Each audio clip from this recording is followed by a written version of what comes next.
não é que, assim, o composto não tem restrição, mas ele tem que ser monitorado lá na usina. Então, tem que seguir todos esses condicionantes aqui. Então, não é que qualquer lodo, qualquer composto pode usar. Para você fazer um composto classe B, composto orgânico, você tem que atender essas exigências todas aqui, que o professor Rafael falou, né? Inclusive, teve uma adição aqui de materiais inertes que antes não tinha, né? Então, coliformes 1000 e ovos viados 1000, no máximo 1, né? Próximo.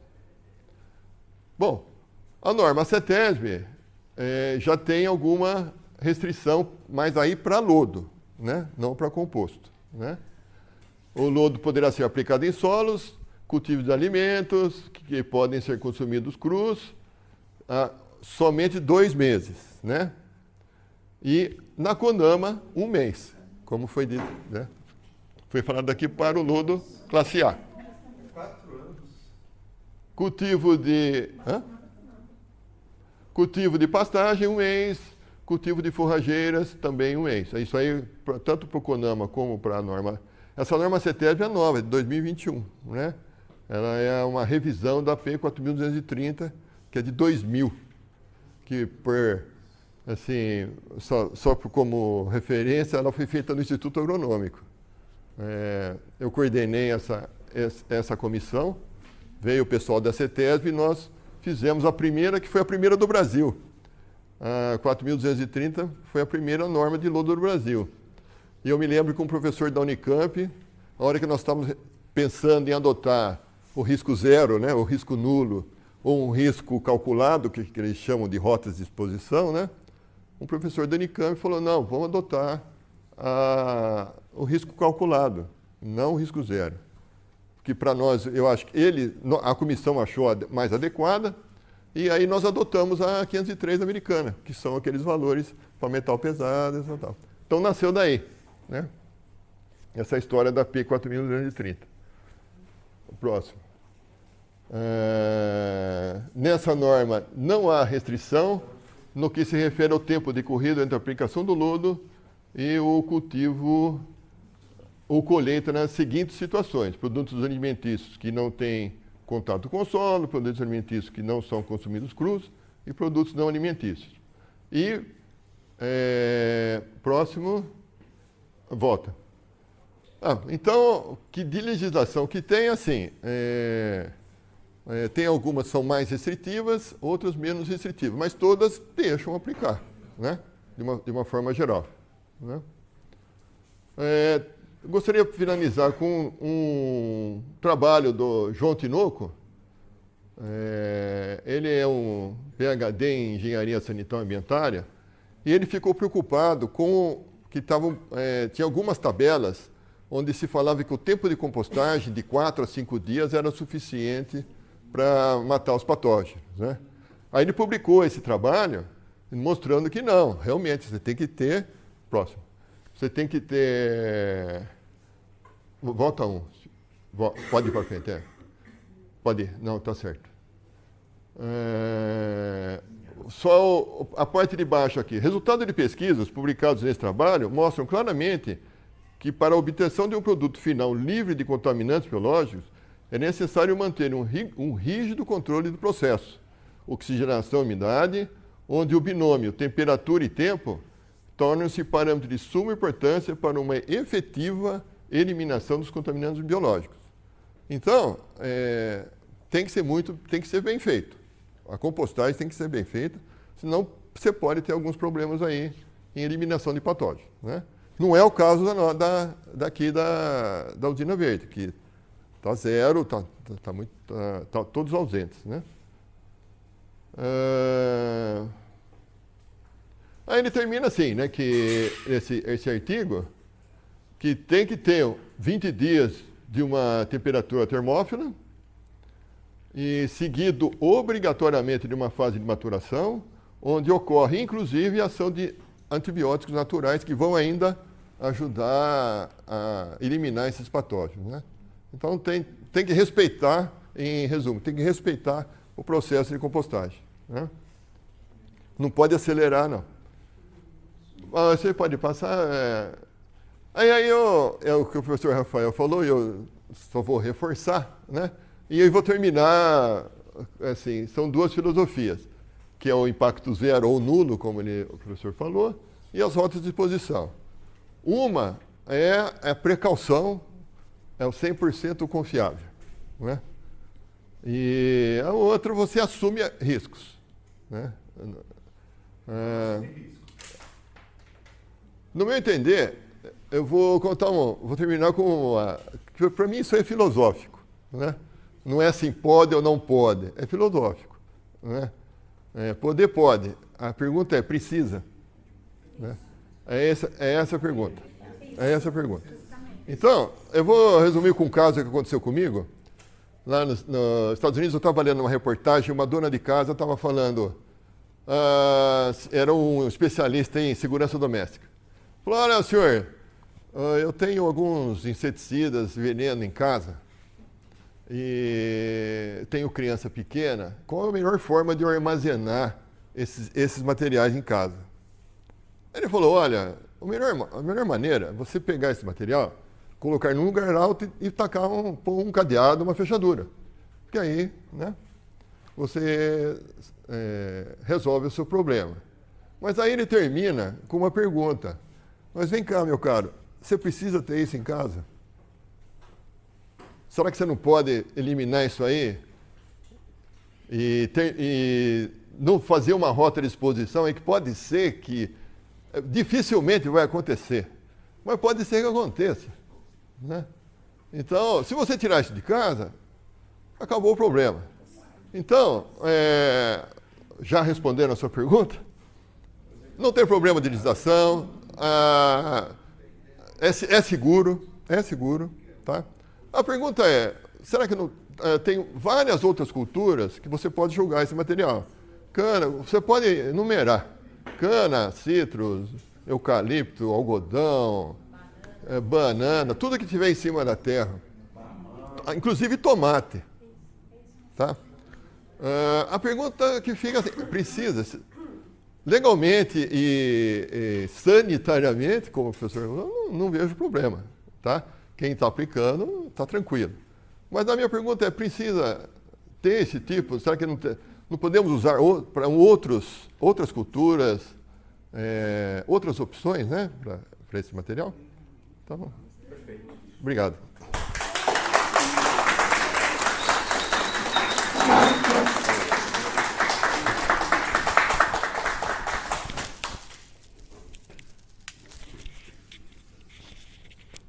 Então, peço novamente para os nossos 3 panelistas que nos ajudaram aqui hoje com o seu conhecimento. Somos todos aprendizes, né? A intenção aqui é que nós entendamos o que há e como julgar é uma questão que nós vamos levar para nós, né? E vamos, obviamente, ter a oportunidade de resolver as nossas dúvidas. Peço mais uma salva de palmas para os 3. Muito obrigado por estarem aqui. Nesse próximo momento, eu vou pedir que cada um deles, aliás, se os 3 quiserem, agora faltou cadeira aqui, né? Se cada um deles puder estar aqui, porque vocês vão poder dirigir uma pergunta a um outro dos panelistas e em 10 minutos eu gostaria que vocês resolvessem ou tentassem conduzir essa discussão, tá? E aí a gente termina com as perguntas da audiência, depois que a gente tiver cada um deles fazendo perguntas entre si, entendendo que são perspectivas diferentes, especialistas diferentes e que têm, obviamente, posições que são necessariamente distintas em relação ao que a gente está dizendo, ok? Então, por gentileza, se puderem vir até aqui. Oi? Vocês querem tomar 2 minutinhos, porque o pessoal precisa lavar a mão, né? Pode ser? Vamos tomar 2 minutinhos de intervalo só para terminar? Para que eles estejam preparados aí. Um abraço, meu querido. Estava fazendo pão até agora. Que bom, é que bom. Obrigada. Fazer pão é legal. O pão vai tudo para amanhã. Olha só.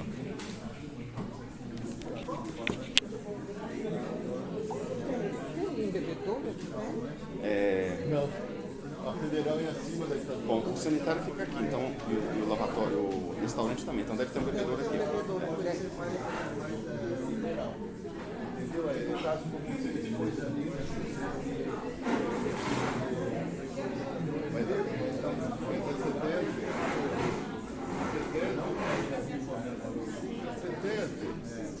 Mas olha, é complicado, porque a CETESB está de lodo. Não, a CETESB não. Agora eu vou falar de lodo. A CETESB é lodo. Só que dentro da norma, eles deixam fazer compostagem. Mas você pode usar o composto de lodo, mas aquele não lodo. Não, porque o MAPA fala sobre o composto. E a norma CETESB é biofólico, não é composto.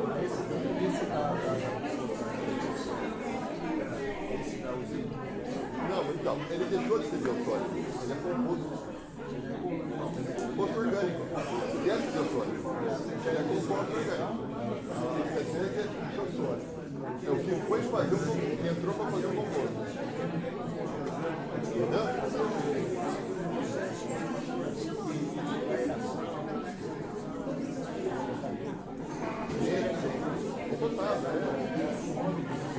Pode ganhar.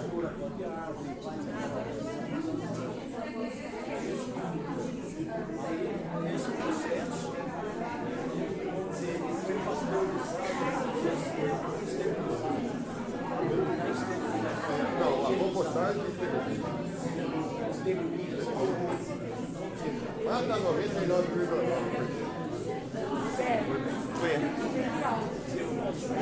Não, mas ele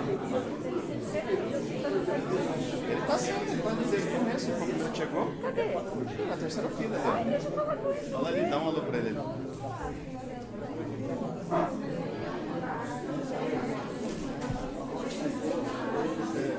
E aí, Osmar? Tá bom? Semana que vem você está conosco.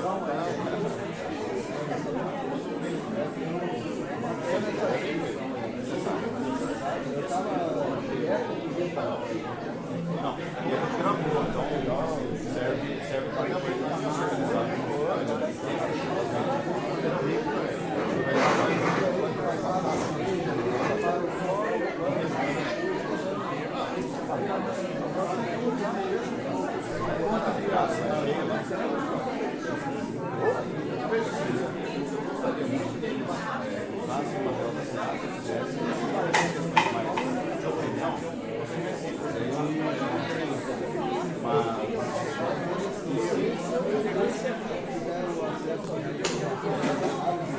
daqui, ó, essa daqui. E a periodicidade da análise mensal que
Jogou demais, tá bom? Duas coisas, ou jogou demais, ou não estava inteiro, não estava compostado direito ainda. Você que é o Oris. ele estava no queimaria. Você vai estar semana que vem de novo, na conferência? Era só Ah, sim, eu vou passar agora. Tem várias perguntas que vocês chegaram depois. Qual seria a proposição? Vamos lá, pessoal. Nós estamos saindo aqui hoje.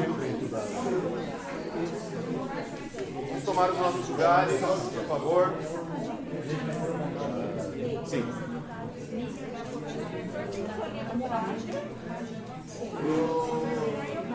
Eu vou te dar o...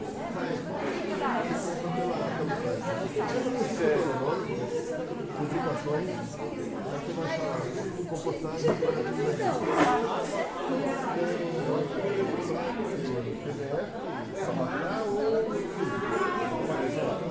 O livro dele, né? Legal. Foi do Colema, queria parabenizar. Por favor. Luísa.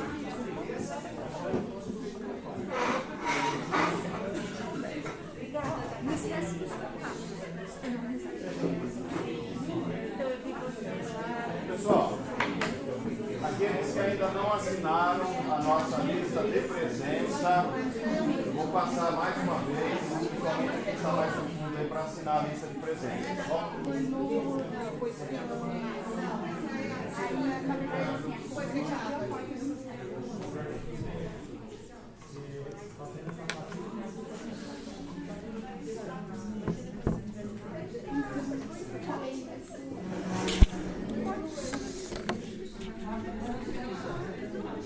Pessoal, atenção, por favor.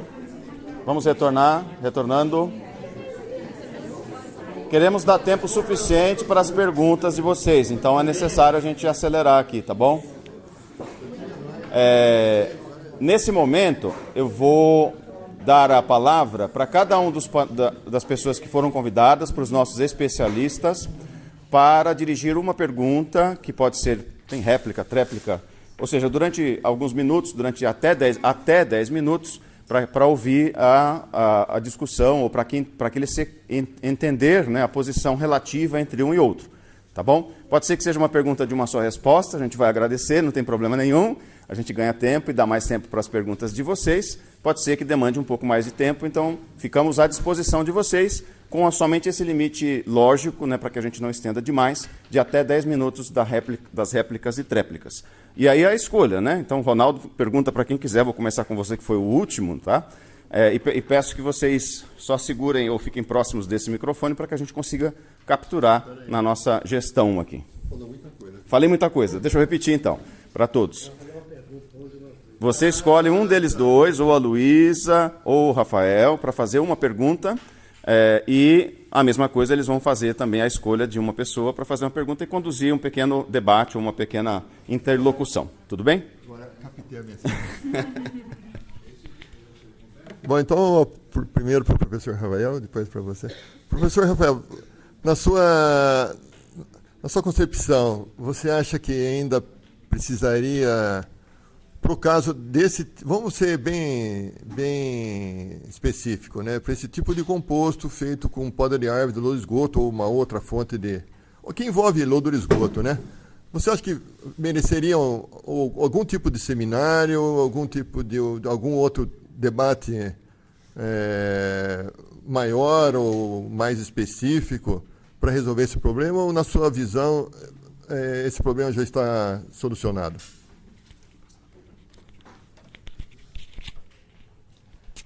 Então, eu acredito que do ponto de vista científico, sim, né? Se a gente acredita na ciência, e eu perfilo nas fileiras daqueles que acreditam na ciência, né?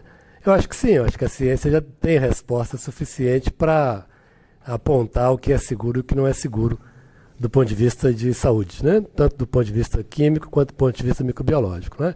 E isso não é só aqui em Campinas, é Brasil, internacionalmente, a literatura e o conhecimento acumulado nos apontam a segurança de usar isso ou aquilo, né? Agora, não existe ciência... Não é isso. Não existe ciência que alcance, né, o resultado de colocar aquele conhecimento a serviço da comunidade se não houver boa comunicação, né? Então, a comunicação da ciência é tão importante quanto o fazer da ciência, né?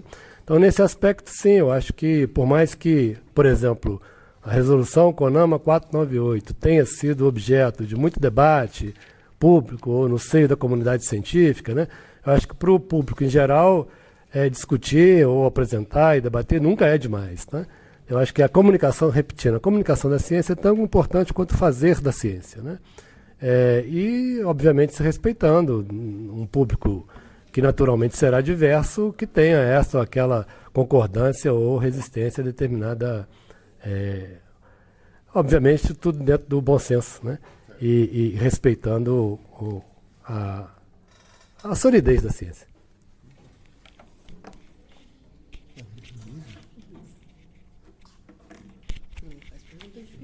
Aí, ó. Pensando numa pergunta aqui. Mas eu não entendi, é uma para cada um mesmo? Uma para você e uma para ele. Foi isso que eu entendi. Ele tem os 10 minutos, ele pode usar para perguntar para os dois também. 10 para cada um. Tá. Você falou muito bem de reciclagem, né? Como é que você vê, um pouquinho fora, mas é composto também. Eu queria saber assim, o que você acha do composto de lixo urbano, aquele que a dona de casa faz, que você mostrou uma casca de banana, né? Qual você acha da importância disso, desse tipo de reciclagem?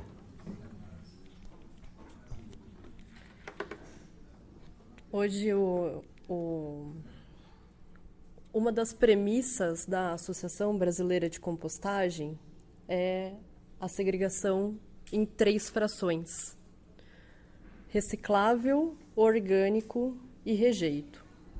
Então, quando a gente observa os resíduos domiciliares, eles só são passíveis de compostagem se a gente conseguir que aconteça a segregação na fonte, né? Que dentro das nossas casas a gente consiga desmembrar em 3 partes, encaminhando cada qual para sua correta destinação. Então, hoje, a gente entende, né, que existe aí as políticas públicas, mas a política pública ela só é feita pela nossa ação. Se a gente não praticá-la, então a mudança acontece dentro das nossas casas. Esse material, o composto das nossas cozinhas, das nossas casas, ele vai gerar um composto classe A, certo? Que é um composto que para alguns é uma segurança maior na utilização. E eu aproveito aqui, se eu puder, o gancho. Eu questionei aqui a todos, né, e na verdade eu vou deixar essa pergunta para os dois. Isso é mais para a gente poder dialogar e refletir sobre, né? A legislação classifica ali em classe A e classe B, mas não cita os seus usos específicos. Então, por que essa classificação, né? Qual que é a diferença de um material para o outro que precisa ser diferenciado? E por que acredita-se Existe uma diferença de aplicação? Vocês acreditam que existe essa diferença? Pergunta para os dois para a gente dialogar sobre. Já é a sua pergunta, é isso? Já é a minha pergunta. Alguém quer começar com essa resposta? Pode. Então, eu iria fazer essa pergunta pro Ronaldo, mas tudo bem. A gente economiza tempo. Então, eu acho que assim, dos problemas que nós temos nesse país, muitas vezes é a multiplicação de peças regulatórias para o mesmo objeto, né? Então, este é um exemplo típico, né? A pergunta que eu iria fazer ao Roberto é que não somente, porque você disse isso na sua apresentação, né, que é preciso harmonizar as instruções normativas do mapa. Eu diria mais, é preciso harmonizar as instruções normativas do mapa com a resolução CONAMA, né? E vou até explicitar aqui o porquê daquele artigo na resolução CONAMA que diz que aquela resolução não se aplica ao produto exatamente para se prevenir o contraditório, né? Quer dizer, ao se estabelecer, né, se editar uma resolução que tem âmbito federal, né, da CONAMA, no caso, né, e aquilo ia bater de frente com algo já existente, então aquilo foi apenas um procedimento pragmático, né, de não se estabelecer conflito com algo já existente. O que naturalmente não impede, pelo contrário, impõe a necessidade de harmonização entre todos os instrumentos normativos do mapa, do CONAMA, mais o que for, né, que pelo menos no nível federal, que tratam do mesmo objeto, né. Afinal de contas, vejam aqui, né, um exemplo claro de problemas de interpretação. Então, aqui eu posso, aqui eu não posso, e eu olho pela CONAMA, pode, não pode. Então, é necessário, né, que se harmonizem esses instrumentos. Repito, não só do mapa, mas também, não sei se respondi objetivamente. Então, objetivamente, não faz sentido você ter duas instruções normativas que tratam do mesmo objeto e têm apontamentos distintos, como também não faz sentido ter uma resolução CONAMA, do CONAMA, né, que eventualmente conflite com os instrumentos normativos do mapa. Tem um a mais aí, que eu tenho essa P4231 que saiu agora, que é estadual, que também é sobre biossólidos. E uma coisa interessante é que a norma é sobre biossólido. Só que um dos processos, se você ler a norma, um dos processos de higienização é compostagem. Então você pode fazer composto com biossólido, né? Então, realmente, acho que tá na hora de fazermos uma unificação, né?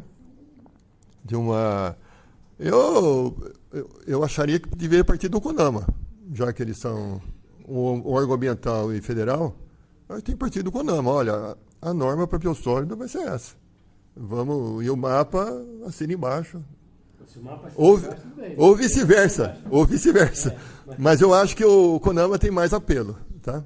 E o mapa tem que concordar, porque senão segue um, segue outro, e como é que faz, né? Cria essa dúvida, né? Você me permite uma observação, então? Claro, pode fazer a interação. Pode, fica à vontade. Deixa aqui no meio. Não, apenas uma observação, porque você acabou citando aí a norma da CETESB, né? Aí é outra história, porque aí é uma regulamentação de âmbito estadual, pelo princípio da hierarquia das leis, né? Você não pode ter uma norma ou uma peça regulatória hierarquicamente inferior que seja mais flexível, mas mais restritiva pode. Então, se a CETESB eventualmente julgou que as coisas aqui têm que andar de outra forma, né? Mais rigorosa do que no resto do país, assim ela entendeu, né? E é mais rigoroso do que a norma. É uma tendência que eu sinto histórica da CETESB, né?